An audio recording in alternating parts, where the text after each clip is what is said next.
নমস্কার বন্ধুরা, আমি আজকে আবারও চলে আসছি একটা নতুন ভিডিও নিয়ে। আশা করি সবাই ভালো আছো আর আমিও অনেক ভালো আছি। আজকে নিয়ে এসেছিলাম একটা স্ন্যাক্স নিয়ে। তোমরা কারা কারা এইটাকে কী নামে ডাকো একটু বলবো।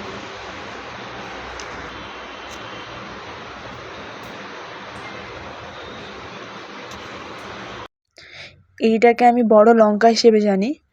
আপনারা কারা কারা এর নাম জানেন অবশ্যই কমেন্ট করে জানাবেন। আর এটা দিয়ে কী ভাবে রান্না করে খাওয়া যায় সেটাই অবশ্যই কমেন্ট করে জানাবেন। তো এটাকে প্রথমে আমি ভালো করে কেটে পরিষ্কার করে নিয়েছি, ওর ভেতরের দানাগুলোও ফেলে দিয়েছি। তারপরে এটাকে ছোট ছোট করে কেটেছি, আপনারা চাইলে লম্বাভাবেও রাখতে পারেন। এটাকে ভালো করে জল দিয়ে পরিষ্কার করে নেব। যদি ভিডিওটা ভালো লাগে থাকে প্লিজ ফলো করে দেবেন অ্যান্ড ওখানে দেওয়া লিঙ্কটাতে প্রেস করে সাবস্ক্রাইবও করে দেবেন। তো ভালো করে আমি পরিষ্কার করে নিয়েছি। এর মধ্যে একে একে লবণ, পরিমাণ মতো লবণ দেব। লবণ, ওর সঙ্গে দিয়ে দেব হলুদের গুঁড়ো অল্প করে। তার সঙ্গে দেব লঙ্কার গুঁড়ো অল্প পরিমাণে দেব, কারণ লঙ্কাটা অলরেডি একটু ঝাল, তাই কারণে অল্প করেই দিলাম। তো তারপরে ধনে গুঁড়ো, অল্প পরিমাণে জিরে গুঁড়ো দিয়ে ভালো করে মাখিয়ে নিতে হবে।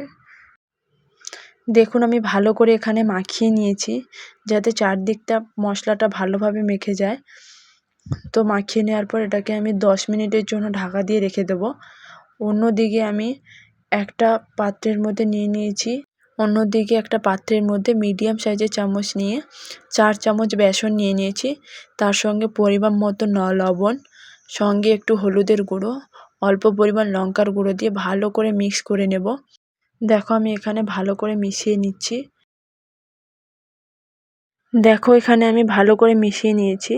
তার মধ্যে অল্প পরিমাণে জল দিয়ে ভালো করে নাড়াচাড়া করে নেব, যাতে ওর মধ্যে ছোট ছোট ডালু পাকিয়ে যায়, সেটা যাতে না থাকে। ভালো করে মিশিয়ে নিয়েছি। মিশ্রণটা একদমই পাতলা হবে না, হালকা গাঢ় করে ব্যাটারটা তৈরি করতে হবে। দেখো আমি এখানে হালকা গাঢ়ভাবে ব্যাটারটা করে নিয়েছি।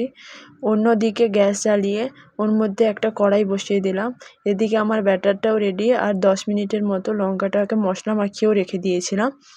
এরপর কড়াইটা গরম হয়ে গেছে, ওর মধ্যে দিয়ে দেব তেল। এখানে তেলটা গরম হচ্ছে কিনা দেখার জন্য অল্প পরিমাণ বেসন দিয়ে দিয়েছিলাম। দেখছি তেলটা গরম হয়ে গেছে। তারপর একে একে লঙ্কাগুলোকে বেসনের ব্যাটারের মধ্যে দিয়ে দিয়েছি। দিয়ে ওর মধ্যে ভালো করে মাখিয়ে নিয়ে এক একটা করে গরম তেলের মধ্যে ছেড়ে দিয়েছি।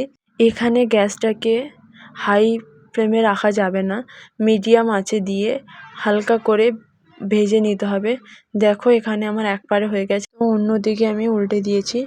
দেখো এরমভাবে আমি ভেজে নিয়েছি সবগুলো। দেখুন এখানে কি সুন্দর লাল লালভাবে ভাজা হয়ে গেছে। দেখতেও যেরম ছিল আর খেতেও সেরম টেস্ট ছিল।